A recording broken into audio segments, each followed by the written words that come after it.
ठीक। अस्सलाम वालेकुम। कैसे हैं जी, सब ठीक हैं? अच्छा, जैसा कि आपको आइडिया है और आपको पता था कि कुछ दिन पहले हमने एम्बेसडर्स की सिलेक्शन की, ठीक है जी, सबको इस चीज़ का आइडिया है। अच्छा, उसमें क्या हुआ कि हमने आपको ये अनाउंस किया कि जो भी इसमें पार्टिसिपेट करना चाह रहा है वो सबसे पहले क्या करेगा कि अपना नाम हमें देगा, एप्लीकेशन देगा। तो काफ़ी स्टूडेंट्स ने हमें एप्लीकेशन दी, ठीक है। उसके बाद दूसरा उसका प्रोसेस क्या था कि आपने स्टेज पर आकर असम्बली में अपने आप को प्रेजेंट करना है, ठीक है, रिप्रेजेंट करना है अपने आप को। तो काफ़ी स्टूडेंट जिन्होंने पार्टिसिपेट किया था, तो सब ने आकर यहाँ पर अपने आप को स्टेज पर रिप्रेजेंट किया। अब उसका पर्पस क्या था कि आप में कॉन्फिडेंस डेवलप किया जाए इस चीज़ का कि स्टेज पर आकर बोलने में आपको किसी किस्म की कोई हेजिटेशन नहीं होनी चाहिए, चाहे आप अच्छा रिप्रेजेंट अपने आप को कर रहे हैं, चाहे आप बुरा रिप्रेजेंट कर रहे हैं।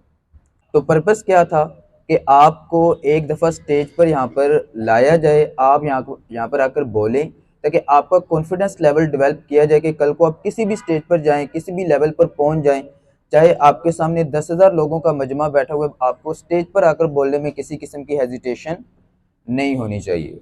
तो स्टूडेंट्स ने बड़े अच्छे तरीके से अपने आप को रिप्रेजेंट किया। थोड़ी सी उसमें आपने मिस्टेक्स की, लेकिन क्या होगा कि आपकी सिलेक्शन हुई है या नहीं सिलेक्शन हुई, आप में एक कॉन्फिडेंस लेवल आया कि दूसरी दफ़ा जब आप दोबारा स्टेज पर आएंगे, तीसरी दफ़ा आएंगे, चौथी दफ़ा आएंगे, तो जो मिस्टेक्स आपने पहले की होंगी वो ऑटोमेटिकली आपकी कम होती जाएंगी। अब उसके बाद जिनकी सिलेक्शन हुई है उन पर बड़ी रिस्पॉन्सिबिलिटीज़ होंगी, उन्हें को इतना ज़्यादा खुश नहीं होना कि जी हमारी सिलेक्शन हो गई और बस काम ख़त्म हो गया।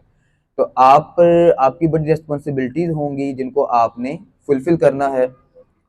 जिनकी सिलेक्शन नहीं हुई, उन्होंने उदास या परेशान नहीं होना कि हमारी सिलेक्शन नहीं हुई, ठीक है जी। उन्होंने क्या करना है कि उन्होंने पहले से ज़्यादा स्ट्रगल करनी है, पहले से ज़्यादा वर्किंग करनी है, पहले से ज़्यादा अपने आप को इम्प्रूवमेंट करना है कि जब अब 2 महीने के बाद दोबारा इस चीज़ की सिलेक्शन की जाएगी, तो उसमें मैंने अपने आप को एज़ एम्बेसडर के तौर पर अपनी सिलेक्शन करवानी है। और वो कैसे होगी कि आपने सबसे पहले तो एजुकेशन में अपने आप को बेहतर करना है, ठीक है जी। आपके नंबर्स अच्छे होने चाहिए, आपके टेस्ट में जो आप देते हैं उसमें असेसमेंट्स आपकी अच्छी होनी चाहिए। उन तमाम चीज़ों को देखकर उसके बाद आपका बिहेवियर वो बड़ा अच्छा होना चाहिए कि आप एक केयरिंग पर्सनैलिटी हो, आप एक लविंग पर्सनैलिटी होनी चाहिए। कभी आप झूठ ना बोलें, घर में भी, स्कूल में भी। ये सारी चीज़ें जब आपके पास होंगी तो ऑटोमेटिकली आपकी सिलेक्शन हो जाएगी। देखें, आप किसी को इंस्पायर कब करेंगे, किसी को मुतासर कब करेंगे, जब एजुकेशन के साथ साथ आप में वो चीज़ें होंगी जो हमारे प्रॉफिट में थी, ठीक है जी। तो हमने किसको फॉलो करना है, अपने प्रॉफिट को फॉलो करना है कि उन्होंने जिस तरीके से अपनी लाइफ गुजारी हमने भी उसी तरीके से अपनी लाइफ को लेकर चलना है। आप बचपन में हैं तो उन्होंने बचपन में अपने आप को किस तरीके से वो अपने आप को लेकर चले, जवानी में गए तो किस तरीके से लेकर चले, उसके बाद बुढ़ापे में गए तो किस तरीके से लाइफ को लेकर चले। तो पूरी ज़िंदगी उनकी जो है हमारे लिए उसमें हंसना है, जिसको हमने फॉलो करना है। तो नंबर वन, आपने अपनी एजुकेशन पर फोकस करना है। देखें, आपने अपने पेरेंट्स की केयर करनी है ना। देखें, वो आपके लिए यूनिफॉर्म आपको लेकर देते हैं, आपकी फीसिस दे रहे हैं, आपको अच्छे अच्छे कपड़े लेकर देते हैं, पॉकेट मनी के लिए आपको पैसे देते हैं। तो जब वो आपके लिए इतना कुछ कर रहे हैं तो आपने भी उनके लिए कुछ करना है, ठीक है। जब आपके नंबर अच्छे आएंगे तो ऑब्वियसली जो आपकी अम्मी होंगी वो अपनी फैमिली मेम्बर्स में अपनी जो उनकी दोस्तें होंगी उनको बताएंगी, तो उनको बड़ी खुशी होगी। तो ये खुशी आपने उनको देनी है क्योंकि वो आप पर इस चीज़ के लिए स्पेंडिंग कर रहे हैं। आपको अच्छा इंसान बनाएं, आप कल माशरे में एक अच्छा इंसान बनकर उभरें, अपनी लाइफ में अपने आप को सेट कर पाएं। जब वो आपके लिए इतनी ज़्यादा स्ट्रगल कर रहे हैं फिर आपको भी उनके लिए स्ट्रगल करनी चाहिए। मतलब नंबर्स पर आपका फोकस होना चाहिए, असेसमेंट्स आपकी अच्छी होनी चाहिए, पेपर्स में आपने अच्छे नंबर्स लेने हैं। तो ये जब चीज़ें आप उनको देंगे तो ऑटोमेटिकली उनके लिए वो एक बड़े फ़ख्र का बायस बनेगी। आपके नंबर अच्छे आएंगे तो जहाँ पर आपकी वालदा जो है वो अपने आसपास के लोगों को बता रही हैं, वहाँ पर आपके वालिद भी बता रहे होंगे। तो यही सबसे बड़ी उनके लिए खुशी की बात होगी कि मेरे बच्चे ने इतने अच्छे नंबर्स लिए हैं। कभी वो झूठ नहीं बोलता, हमेशा सच बोलता है। हमसे भी कोई मिस्टेक हो जाए तो हमें बताता है कि ये चीज़ पापा या अम्मी ये चीज़ हम नहीं करनी, क्योंकि हमारे प्रॉफिट ने ये चीज़ कभी नहीं की, ठीक है जी।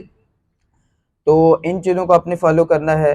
अब जिनकी सिलेक्शन हुई है उन्होंने सबको लेकर चलना है। देखिए, आप क्या हैं, लीडर हैं। लीडर सबसे पहले अपनी टीम को देखता है, अपने लोगों को देखता है जो उसके साथ काम कर रहे होते हैं। लीडर ये नहीं होता कि वो खुद फ्रंट पर आकर बैठ जाए और बाकी जो उसके साथ हैं वो कहेगी जी मैं लीडर हूँ तो मैंने फ्रंट पर बैठना और बाकी की कोई केयर ही ना करे। आप लीडर हैं तो आपने सबकी केयर करनी है। बाकी अगर टीचर्स, आपने सबसे ज़्यादा अपनी टीचर को रिस्पेक्ट देनी है, ठीक है जी। आप सबसे ज़्यादा रिस्पेक्ट देंगे तो ऑटोमेटिकली आपके जो क्लासमेट्स हैं वो आपको देखकर ही अपनी टीचर को रिस्पेक्ट देंगे, क्योंकि आप लीडर हैं तो आपके क्लासमेट्स, आपके दोस्त वो आपको फॉलो करेंगे। तो सबसे पहले आपने सबसे ज़्यादा रिस्पेक्ट देनी है अपनी टीचर्स को, अपने स्कूल्स में, अपने पेरेंट्स को, अपने आसपास के लोग जो आपके पास रहते हैं, अपनी चीज़ों को। उसके बाद कभी झूठ नहीं बोलना। अगर आप झूठ बोलेंगे तो आप क्या किसी को इंस्पायर करेंगे, ठीक है। आप क्या अपने क्लासमेट्स को कहेंगे जी झूठ नहीं बोलना, जबकि आप खुद बोल रहे होंगे, तो वहाँ पर आप कॉन्फिडेंस में कह ही नहीं पाएंगे उनसे कि झूठ नहीं बोलना। और अच्छी इसमें चीज़ें करें, जितना ज़्यादा आप उसमें अपने आप को अच्छा परफॉर्म कर सकते हैं वो चीज़ें आपने करनी है।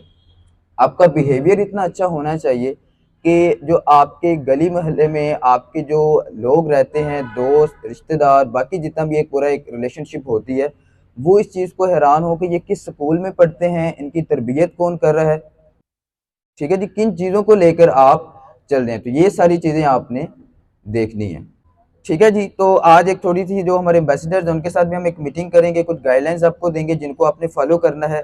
इन केस अगर कोई फॉलो नहीं करता तो उसको फिर एम्बेसडर की जो उसकी सिलेक्शन होगी उससे उसको निकाल दिया जाएगा और उसकी जगह पर हम किसी और को ले लेंगे, ठीक है जी। तो आप अपने आप को इंस्पायरिंग बनाएं, झूठ नहीं बोलना कभी भी, अपनी एजुकेशन पर फोकस करें, अपनी पर्सनैलिटी पर फोकस करें, कम्युनिकेशन स्किल्स, प्रेजेंटेशन स्किल्स, इन चीज़ों पर भी साथ साथ आपने फोकस करना है। स्पेशली जिन बच्चों के पास मोबाइल हैं, ठीक है, मोबाइल थोड़ा सा आपने कम यूज़ करना है, स्पेशली ग्रेड 8 के स्टूडेंट्स।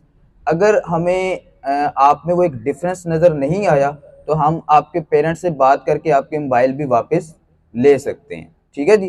तो मोबाइल का कम से कम यूज़ करें। एक टाइम बना लें जी, मैंने ये मेरा टाइम एजुकेशन का टाइम है, उसके बाद 1 घंटा 2 घंटे आप अपना अपने आप को एंटरटेन करने के लिए, कोई चीज़ सीखने के लिए अपने मोबाइल को यूज़ कर सकते हैं। लेकिन स्टिल अगर आप वही सेम चीज़ें आ रही होंगी तो आपके पेरेंट्स से बात करके आपका मोबाइल भी घर में रखवाया जा सकता है। तो नंबर 1 फोकस आपका होना चाहिए एजुकेशन पर, आपके नंबर अच्छे होने चाहिए। उसके बाद नंबर्स के साथ-साथ आपने बाकी जो आप में मॉरल्स हैं, आपके एथिकल, वो आपके अच्छे होने चाहिए।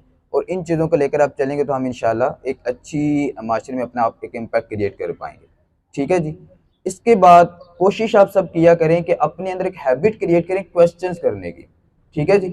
कोई भी बात आपसे कोई कहता है, क्लास में है, कोई लेक्चर आपको टीचर दे रही है, घर में कोई बात, कोई भी चीज़ आपको थोड़ी सी अजीब लगती है या जिससे आपको पूरी क्लैरिफिकेशन नहीं हो रही, तो क्वेश्चंस वहाँ पर किया करें।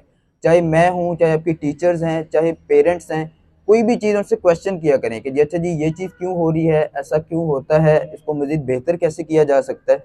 जब क्वेश्चंस की हैबिट आप में क्रिएट होगी तो ऑटोमेटिकली आप अपनी लाइफ को इम्प्रूव कर पाएंगे कि कल को आपको कोई डिस्करेज भी करता है किसी चीज़ को लेकर, तो जब आप उससे क्वेश्चन करेंगे कि जी अच्छा आप कहते हैं जी मैं कल को एग्जाम्पल के तौर पर मैं सरगोदा का डीपीओ बनना चाह रहा हूँ, तो अब कोई कहता है जी नहीं बन सकते, तो आप में ये हैबिट होनी चाहिए, आप उससे पूछें कि क्यों नहीं बन सकता, ठीक है। जब आप उससे क्वेश्चन करें तो वहाँ पर वो लाजवाब हो जाएगा।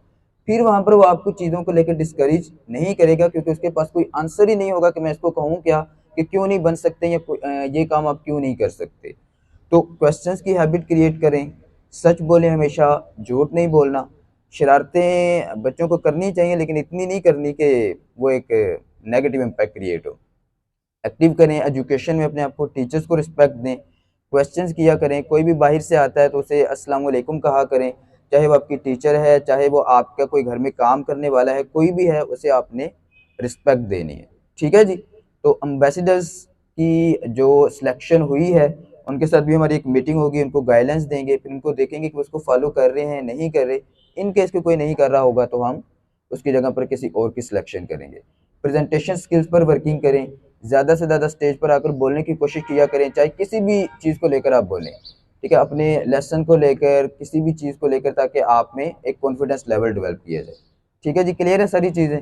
तो झूठ नहीं बोलना आपने, एजुकेशन पर फोकस करें, नंबर्स आपके अच्छे होने चाहिए, टीचर्स की रिस्पेक्ट किया करें, उनकी बात सुना करें और पेरेंट्स की भी रिस्पेक्ट किया करें, ठीक है जी। ओके जी, थैंक यू सो मच।